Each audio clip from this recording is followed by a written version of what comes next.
Hello mga boss, no, meron tayo dito isang TV na nanggaling pa ito sa Panay Cafe. So dinala sa atin para paayos. Sana maayos natin itong TV na to. So ang problema pala nito ay may guhit ang kanyang screen.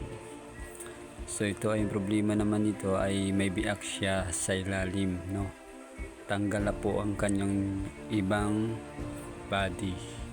Dahil ito ay kinarga ito sa bangka nanggaling sa kanila. Dahil sa dagat ito dumaan, ay binalot na nila sa plastic papunta dito para hindi mabasa ng dagat. Kaya ito nandito sa atin, pinapaayos. So ayusin na lang natin yan, yung ang kanyang kaha. Kapag tapos na natin to, naayos na natin yung kanyang display na gumuguhit. So ito ay nabuksan na natin yung TV. Hindi ko na pinakita sa inyo para hindi na humaba pa ang video natin. So ito nga boss, no, ay ayusin natin to para okay na itong TV. So ito nga boss, yung kanyang mga buton ay nandito. Ito ay nasa harap, ito ay nabaklas na. So ang gagawin na lang natin dito ay papalitan na lang natin ng kanyang kaha para bago naman ang kanyang kaha. So tumabos nga, no, ay dinala na sa atin. Sana maayos natin itong TV nito. So ito mga boss ay lilinisin lang muna natin, lilinisin na natin kasi naman ay maraming alikabok.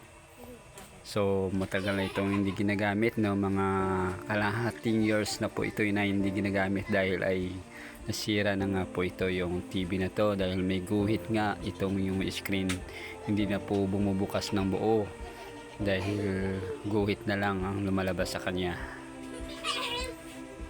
Sana mga boss ay maayos natin itong TV na ito, no, para maibalik natin sa ating sa may-ari nito ng TV. So linis-linis muna tayo mga boss.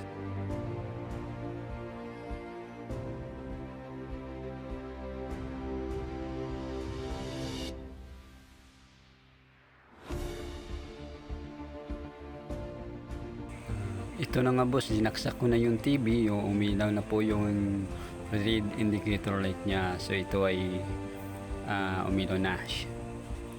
So tingnan natin yung screen, wala talagang bumubukas yung screen. So ibig sabihin na ito ay stuck na itong TV na ito, hindi na nabuksan. Stuck na po siya, wala na siyang display. Umiilaw na lang yung kanyang indicator, meron siyang power pero wala siyang screen na display. So sabi ng may-ari ay may guhit ito, hindi buo ang kanyang bukas. Kaya nga ito ay ayusin natin to. Sana maayos natin itong TV na ito. So ito na mga boss, no, ayusin muna natin to.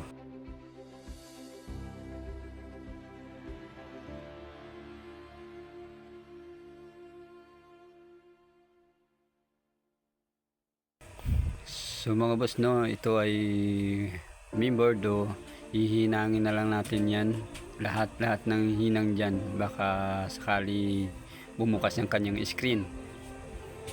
Dahil matagal na to na hindi ginagamit, ay stuck na talaga yung gamit na to.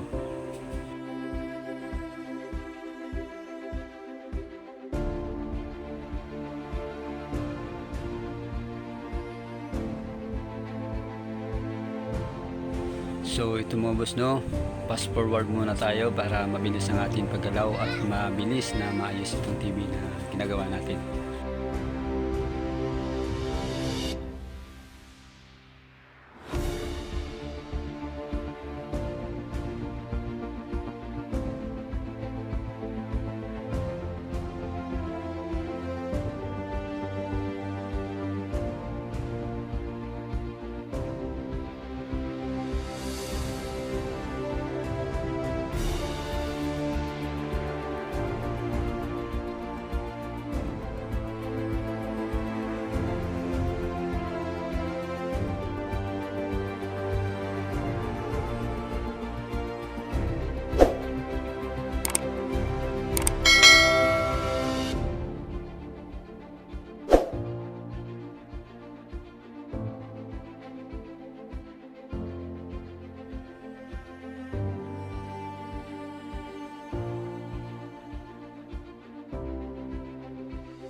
So ito mga boss, no, natapos na natin ito na hinang. So ito ang gagawin natin ay isasaksak natin. Titesting natin kung okay na ba yung screen, kung lalabas na ba yung ating display.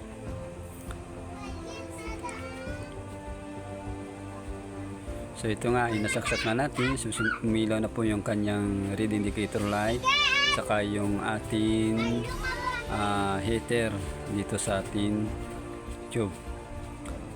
So tingnan natin yung screen kung meron ng tayong display dito. So ito nga, meron tayong display. Problema naman ay guhit pa rin. So solusyonan natin yan. Paano natin yan mapapalaki yung kanyang display? So guhit pa rin, yun ang sabi ng may-ari ay guhit lang daw ang lumalabas sa kanilang TV. So ito yung problema ng kanilang TV, guhit.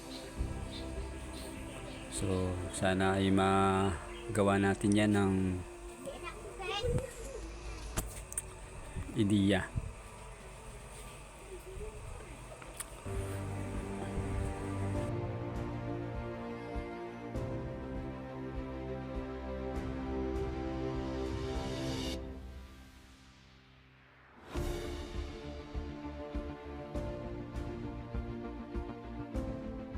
So ito, maghihinang tayo ulit dito sa kanyang mainboard. So papatayin muna natin yung TV.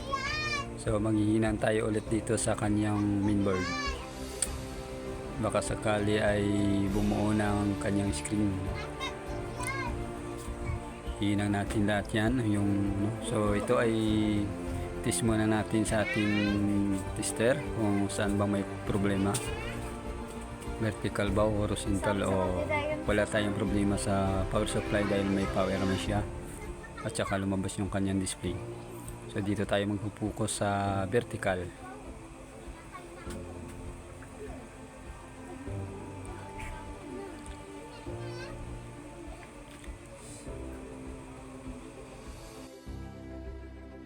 So ito nga mga boss, no, wala tayo ditong problema sa horizontal. Meron dito sa vertical, meron tayo ditong problema yung vertical niya, yung IC niya, no, may problema. So ito yung IC niya ay atin yan hinangin, baka sakali bumukas yung kanyang display. So hinangin lang natin yan lahat. Hinangin natin yung vertical na ito. So dito wala tayong problema. Wala tayong problema dito, meron itong part na to. Problema talaga ito.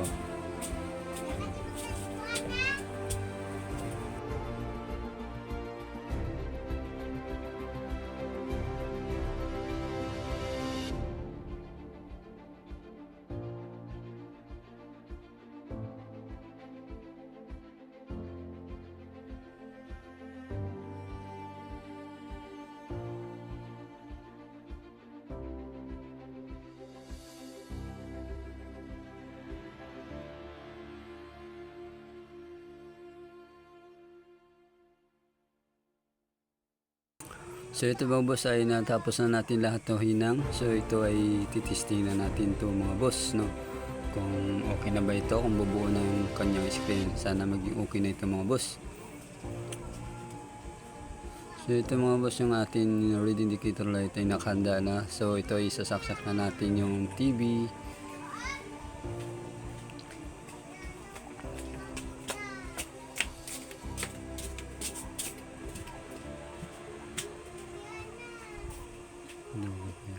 So ito na boss ay isasaksak na, ipa-plug na natin. So mga boss, no, umilaw na ating read indicator light, saka yung ating heater, no, umilaw na rin ang ating heater. Yun, ito yung mga boss, no, umilaw ng ating heater saka yung ating read indicator light. So tingnan natin yung screen kung buo na bang ating display o ayos na ba itong TV nito. So ito na nga boss, no, ayos na yung TV, ay bumukas ng kanyang screen, ay hindi na po siya guhit. lumabas ng kanyang mini sound. So okay na talaga to boss. So thank you boss. Okay na yung TV nito. So ang problema natin ito ay papalitan na lang natin yung kanyang body na nasira, na nabiyak.